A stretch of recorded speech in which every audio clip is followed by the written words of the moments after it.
Hello my lovely viewers, আপনারা সবাই কেমন আছেন? আজকে আরেকটি রেসিপি নিয়ে আসছি, দেখতে থাকুন। কড়াইয়ে পরিমাণ মতো তেল দিয়ে তার মধ্যে গোটা জিরা, গোটা তেজপাতা, গোটা গরম মশলা, গোটা শুকনো লঙ্কা দিয়ে নেড়ে চেড়ে ভেজে নিয়ে তার মধ্যে কেটে রাখা কুচানো পেঁয়াজগুলো দিয়ে দেব। পেঁয়াজগুলো দিয়ে সুন্দর করে নেড়ে চেড়ে ভেজে নেব। পেঁয়াজের কালার বাদামি কালার হয়ে আসলে তার মধ্যে আগে থেকে পেস্ট করে রাখা মশলাগুলো অ্যাড করে দেব। এর মশলার মধ্যে আমি দিয়েছি আদা, শুকনো মরিচ আর জিরা একসঙ্গে ব্লেন্ডার করে নিয়েছি। নিয়ে কড়াইতে দিয়ে এখন নেড়েচেড়ে এর মধ্যে আমি স্বাদ মতো লবণ দেব আর পরিমাণ মতো হলুদের গুঁড়া দেব। দিয়ে নেড়েচেড়ে মশলাটা কষিয়ে নেব।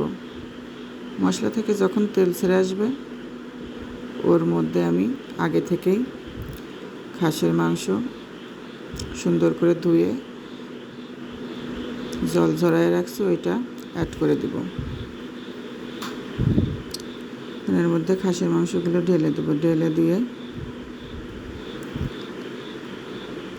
আস্তে আস্তে নেড়ে চেড়ে উল্টে পাল্টে কষিয়ে নিব।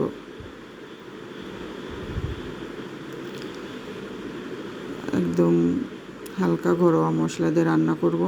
এর মধ্যে বাড়তি কোনো মশলা দেব না।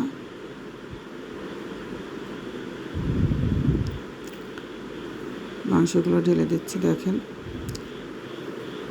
কারণ অনেকগুলো মাংস তো, 3 কেজি, এই জন্য একটু দিতে সময় লাগছে।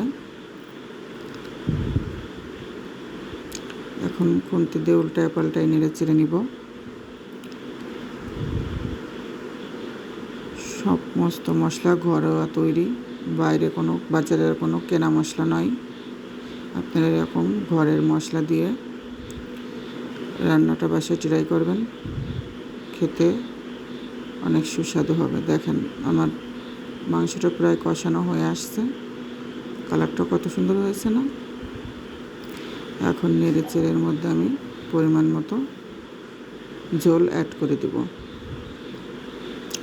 অবশ্যই ঝোলটা আমি আগে থেকে গরম করে রাখছি আর একটা প্যানে, কারণ প্রত্যেকটা রান্নায় যদি গরম জল অ্যাড করা হয় তাহলে রান্নাটা খেতে অনেক সুন্দর হয়।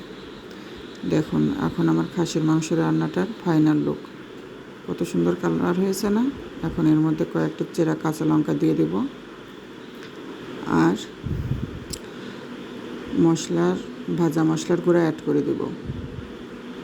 দিয়ে নেড়ে চেড়ে নামিয়ে নেব। রান্নাটা দেখতে যেমন সুন্দর হয়েছে, খেতে অনেক সুস্বাদু হয়েছে। অবশ্যই আপনারা বাসায় ঘরোয়া মশলা দিয়ে একবার হলেও ট্রাই করে দেখবেন, তাইলে খেতে অনেক সুন্দর হবে। সব কিছুই বাটা মশলা, আমি সব কিছুই ব্লেন্ডারে পেস্ট করে নিয়েছি।